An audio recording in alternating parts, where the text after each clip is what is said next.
Thank you very much, Frodo, and good morning, everyone. Just to introduce myself, I'm Nick Kounoupias.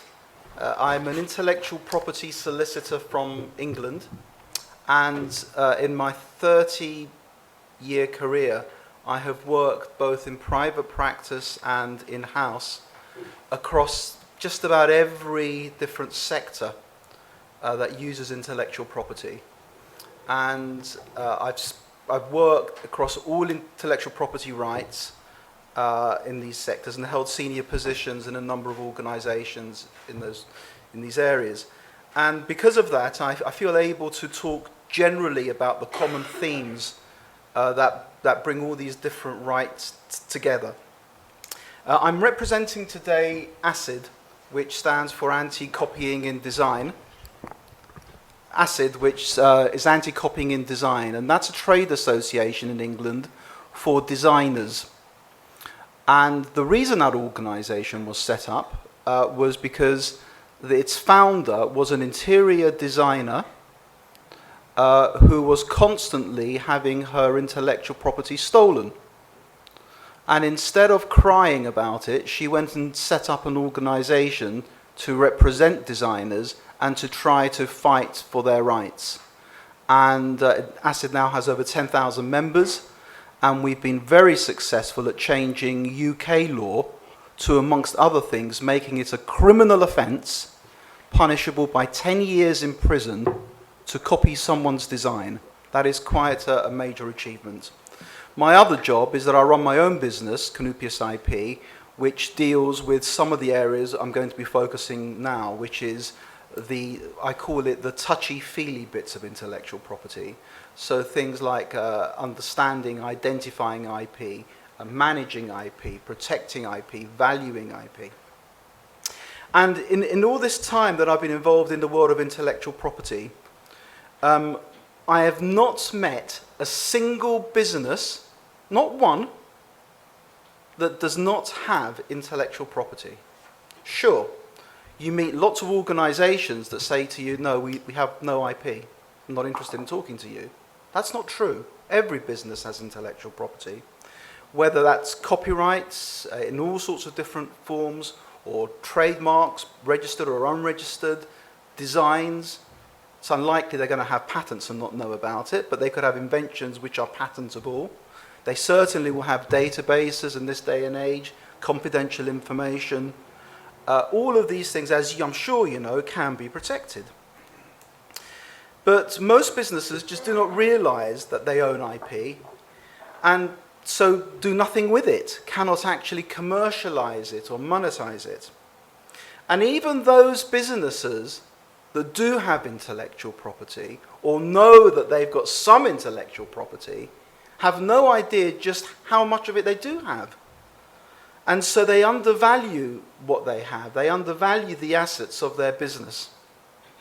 And if you undervalue your own business, if you undervalue your own assets, why would you expect anyone else to give a greater value to it than you do? If you don't appreciate it, no one else is going to. The UK is one of the most sophisticated intellectual property regimes. Actually, I think the UK had the very first intellectual property legislation, the Statute of Anne in 1709. And yet, even in the UK, our intellectual property office carried out a survey a few years ago and found that 94% of UK businesses had never had their intellectual property valued. So they had no idea what this intellectual property was worth. If that is the case for such a sophisticated regime as the UK, I suspect that in other developing countries, where perhaps the regime is not quite as established and sophisticated, but which has fantastic intellectual property, probably 100% of the businesses have never had their IP valued. And that is a big hole in the economy of that particular country. So, let's talk about the detail. How does a business learn what intellectual property it has? And how do you go about protecting it properly and thus fully realizing its value and potential? In my view, there are 3 steps to do this.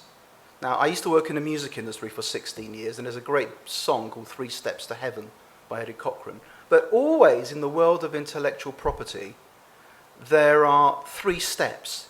For some reason, it's always 3. It's never 2 steps or 4 steps, but there's 3. Step 1.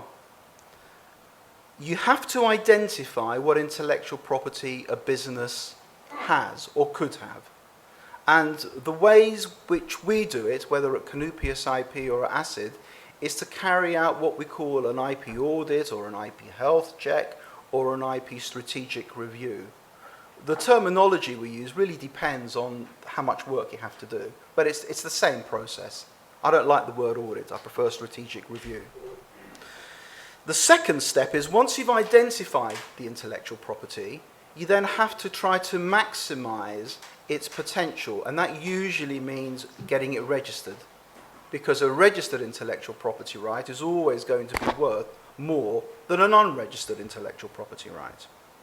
And then the third step is to get that intellectual property valued, and there are certain techniques that are used for doing this. Once the IP is registered, we'll come on to why you might want to value it in a moment. Let me talk about how we do IP audits at ACID. ACID has, as I said, 10,000 members, so its corporate members are entitled to a free intellectual property strategic review on joining. What that usually means is that I go along to somewhere in the UK, go to someone's office, spend 2 or 3 hours with them, look at what they have designed, look at how they protect it, look at how they look after their designs, and then we have a general broad discussion about what their current issues are and how they protect it. But we don't just give advice about the law, we actually give very practical and strategic advice. Now, I've given this talk before, and whenever I give this talk, I always say to people, one of the most important bits of strategic advice is if you've got something like drawings, make sure you keep the originals in a fireproof safe. Very, very sadly, last week, these words came back to haunt me, because a very well-known designer was killed last week in London in the terrible fire which you may have heard about in the Tower Block. We don't know what's happened to her drawings and her designs. I suspect they were in her flat. I'm not saying a fireproof safe would have kept those drawings and designs safe, but on the other hand, everything has gone. And I've known in the music industry organisations to lose their entire repertoire of printed music and assignments from composers because of fires. So very basic advice, make sure things do not get destroyed and lost. At Kounoupias IP, we deal with people across all the IP spectrum, not just designs. And what we do is we have 2 types of advice. There's a 1-page document we issue for a flat fee, which is a little bit like a checklist that you may fill in if you have a private medical assessment or you take your car to a garage, and it's a checklist. And it's a series of questions and people answer yes or no, and then we have a short telephone conversation with them, about an hour, during which we assess all of these answers and give advice. But at the other end, we also have a full strategic review. And the strategic review normally lasts a couple of days. And in those 2 days, you spend time with the clients, you look through all their agreements, you talk to all their members of staff, you review their policies, procedures, you talk to them about areas which are under development, make sure they've got assignments of copyright or other IP rights if it's being produced by someone who isn't an employee. And at the end of it, you produce a very, very detailed review with recommendations, and they tend to be similar recommendations. You almost always say you need to have an IP strategy written down with everyone in the company buying into it. That IP strategy has to be endorsed and supported by the directors of the company. You know, in my experience, the people who have most to do with intellectual property in organisations are usually those that understand intellectual property least. And so there needs to be proper connections between those creating and developing the IP and those running the business. That doesn't usually happen. So you need to have that connection. You need to have a risk review, see what the risks are from using other people's IP. You need to introduce training, valuations, possibly tax advice. Just to give you a flavour for this, I'll tell you very quickly about 3 IP reviews I've done in the last few weeks. The first was for Acid, where we went to see a company that produced beautiful handcrafted oak furniture made from French oak, and they produced beautiful benches, chairs and tables. And unsurprisingly, there we looked at design and copyright issues and the benefits of registering the designs or not registering them. They couldn't register every design they had. That was expensive. So we had to decide which designs should be registered, why they should be registered, and where the greatest threat was. And that is something which is a strategic decision. The second was for a company, a completely different field, that has pioneered a new procedure for what's called non-invasive prenatal diagnostics to establish the presence of genetic abnormalities in babies. So what you do is you take blood from a mother, I think it's between 8 and 14 weeks, and from that simple blood test you can see whether the child that's growing inside her has any genetic abnormalities or not. Fantastic technology, and it makes it much easier for people to make informed decisions about what they want to do with their child if there is a problem. Unsurprisingly, the main issues there were patent rights, lots of patents in the States especially about this, but there were also other issues to do with confidential information, to do with customer lists, to do with regulatory issues. And all of that is advice which we were able to provide to them, which they would have had no knowledge of otherwise. The third was an area I'm not particularly familiar with, which is nail varnish. And this was to look at a cosmetics company which was producing nail varnishes and to look at all their trademarks and the composition of the varnish. And unsurprisingly there, we were focusing on trademark laws, patent laws, some design laws. But again, it was mainly how do we grow our brand and what do we do with it? They came up with a great name, great product. What do we do with it? But I think the key thing I'd like you to take away is that in my view, in my 30 years experience, intellectual property is not a legal issue. It's a business issue. You know, I'm a lawyer. We lawyers have hijacked intellectual property and made it our own, but it's not. It's actually something that businesses own, not lawyers. And the IP strategic review that we do is designed to ensure that the IP strategy of a business is consistent with the overall strategy of that business. So, IP strategy. In my view, this is just what I think an IP strategy should look like. It should at the very least include the following: identification of the intellectual property used and generated by the business, including third-party intellectual property that's issued under a license. Ensuring that the business owns all the intellectual property it develops and hires others to develop, especially copyright. Time and time again, people say to me, we own this intellectual property. And I say to them, no, you don't. You think you do. Someone else actually owns it, but you haven't acquired any rights from them. And they then get upset when they don't own what they've paid for. Ensuring that the registered IP that it is obtained supports and protects the present and future products, services, brands and strategies of the business. This is a very big issue for me.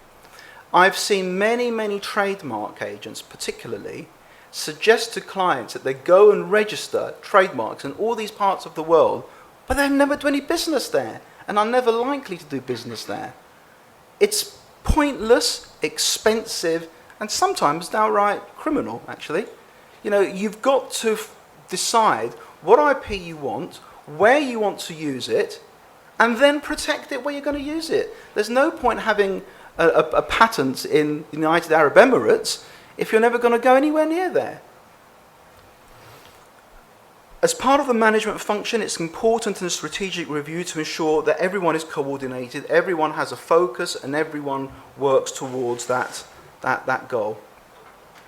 Ensuring that enforcement strategies of the business against competition and against piracy are as cost effective as possible. You can't stop piracy. I used to run the music industry anti-piracy unit in the UK for 10 years. You cannot stop piracy.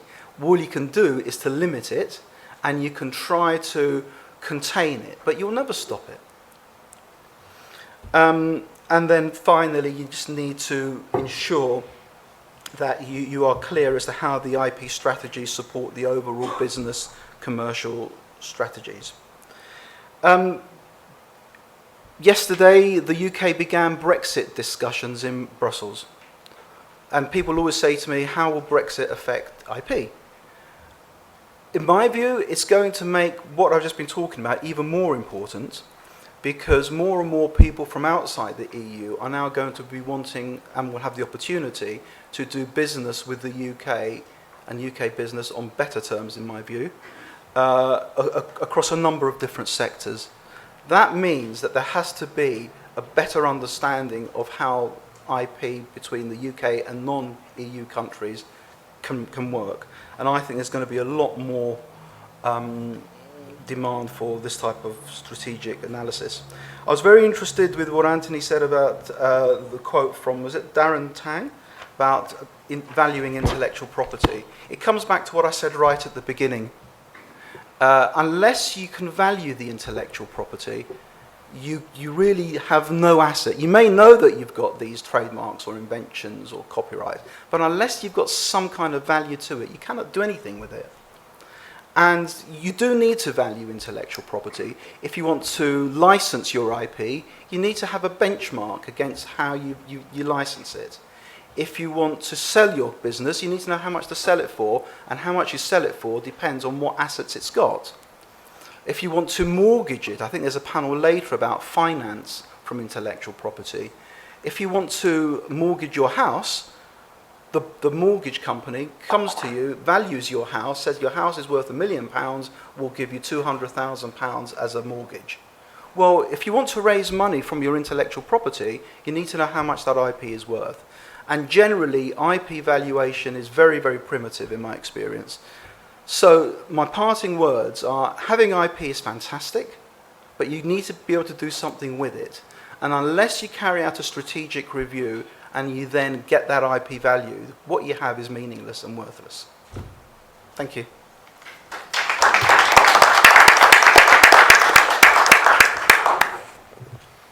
Thank you, Nick. Let's open the floor for questions.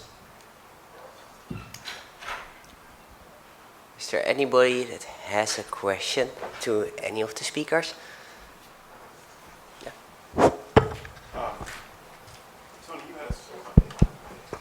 Thank you. Tony, you had a slide up earlier about higher value patents having more NPLs and more RCEs. I can understand why non-patent literature might make the patents a little bit more valuable. Did I understand that right, though, that more RCEs increase the value of a patent as well? What we found is that in terms of, let me go back to the slide. Do we have the... Before you answer, did everybody in the back of the room understand the question as well? Yeah, Okay. so my question was... It's more the family history. So in other words, what I mean by that is not the frequency of a higher number of RCEs, the family history of that application, the related applications. So what we found, which is similar to what other investigators have found, is that it has a larger family history, then that's an indicia of patent value. So that's what it is. But it's a good question. But we didn't look at specifically RCEs, it was just more of the combination. But it'd be interesting, I understand what you're getting at. Yeah, my next question would have been why. I mean, it just, Right. if there's Right. protracted prosecution. But I think it more in the context is, I think that's something we have to look at a little bit more familiar. My guess is what happens sometimes too is you have a situation that this is maybe a question for other people too, is if it's something that potentially has a high patent value, they're more willing to actually prosecute the case longer. That would be a hypothesis.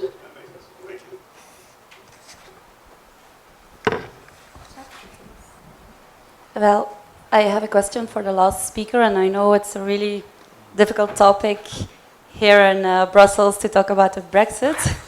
So don't shoot me. Well, I heard you say that it was becoming more and more important of people going to do business with the UK. But in your opinion, do you really think that a lot of people are actually still willing to do business in the UK? Because I have the feeling that a lot of business people are moving out of the UK to do more business and have more business coverage, and are looking for other offices to vest somewhere outside the UK. So will it be a business drain, or will it be a business gain? It's actually, I was in Brussels in December at another conference, and I was giving a speech on exactly this. So I'll repeat what I said then. I think there are some areas of British business which will lose out because of Brexit, without question. Banking and financial services is the obvious one. But there are many other sectors which will benefit and gain, and in the intellectual property world, in my view, there is more to be gained than lost. Irrespective of the political issues, I'm talking just about the trade issues. By being part of the EU, the UK businesses are unable easily to trade outside of the EU. For example, in the pharmaceutical sector, there are huge opportunities to do business with America and with India and with Brazil and possibly with Turkey. Huge opportunities. At the moment, it's harder to do it as part of an EU bloc. In the music industry, one of the big issues in the music industry has been the extent to which music rights have to be licensed across all of the EU without being able to control them more easily. In the toy sector, again, I'm told, there will be better opportunities. And there are some areas which, in IP, like designs actually, where having being part of the EU provides stronger protection for UK designers. But when you look at it overall, in my view, the opportunities are far greater by the UK being outside the EU than inside the EU. That's my own personal view. So actually, you're saying that the European regulations and rules are blocking IP and business opportunities? And laws. And laws as well. Yeah. Okay. I think so. Okay. And also, it's not just the regulations, it's also decisions from the CJEU. Which is was one of the main reasons why a lot of lawyers did support Brexit, because they didn't want the EU laws to be dominant. Well, actually, I think the Brexit will influence the unitary patent court, but actually the entire unitary patent court is based on the ECJU. So, like, as you say, so. Are you also not going to recognize case law and decisions or precedents in that field? I'm conscious there's a question, but I will explain this because the answer is so stupid that you need to know. In the UK, they worked out in March that there will be 88,000 EU regulations. This is not case law, this is just EU regulations, which will have to become part of English law within 2 years, by March 2019. There is not enough time in Parliament to do this. So how are they going to get 88,000 pieces of law introduced into EU law, introduced into English law, which requires parliamentary approval otherwise? What they have done, what the government said they're going to do, was to use something called the royal prerogative. Now, if any of you know anything about English history, you will know that we had a king called Henry VIII. And when Henry VIII got fed up with his wives, he would either try to divorce them or, failing that, cut their head off. So he tried to divorce his first wife, who was Spanish, and he was a Catholic and she was a Catholic, and the Pope said, no, you're not allowed to divorce your wife. So Henry VIII said, okay, I'm going to set up my own religion. So he set up his own religion, and now that's the official religion in England. And he did it under the royal prerogative. And it was Henry VIII made up his own laws so that if he wanted to do something, he would do it without parliamentary approval, and it will be his decision. Believe it or not, the government in England has said that it's going to use this power to pass laws which it feels are uncontroversial in circumstances where there is not enough time in the parliamentary timetable. And so that's what they're going to do with those. We haven't even got to the cases from the CJEU, but what will happen there is that some will be accepted and followed and some won't. But I have no idea which will be followed and which will not be followed. I'm getting really nervous by the idea that the British are going to use medieval tactics Well, why not? for the Brexit. Why not? Wasn't it Henry VIII who ended up eventually with a lot of wives? No. Yeah, he had 6 wives. Yeah, I thought so. Yeah. 2 of them lost their head, 2 were divorced, 1 died in childbirth, and 1 outlived him. Well, I hope it doesn't have the same results then. It made it. Thank you very much. Well, Charles already has a second wife, so he has 4 to go. That's I true. saw a question there. Yeah, just a quick question. I thought that even with Brexit, that the UK was staying in the EPO as a non-EU member of the EPO, That's my understanding. and they're also going to be part of the unitary patent, right? Well, So for patent the lawyers, first it's like, bit, yes. whatever. Yes, yeah. I think that is a general view in England. I mean, in England, the IP rights are seen very, very separate from each other, actually. And the patent community does what it wants to do without consulting or doing an awful lot with anyone else. That is true. I'm not a patent expert, I have to say that. My understanding is that the UK is saying part of the EPO, but as to the unitary patent, I think it depends who you speak to, because I get different answers from different people, and I'm not across it. I think nobody knows, but I think that's probably why I'm getting different answers from different people. I do work quite closely with the UK government, but I cannot talk to you about some of those discussions for obvious reasons. If I can supplement a little bit the thing. The EPO is a system that has nothing to do with the European Union. It's a separate treaty, it's a separate system, so there's no issue.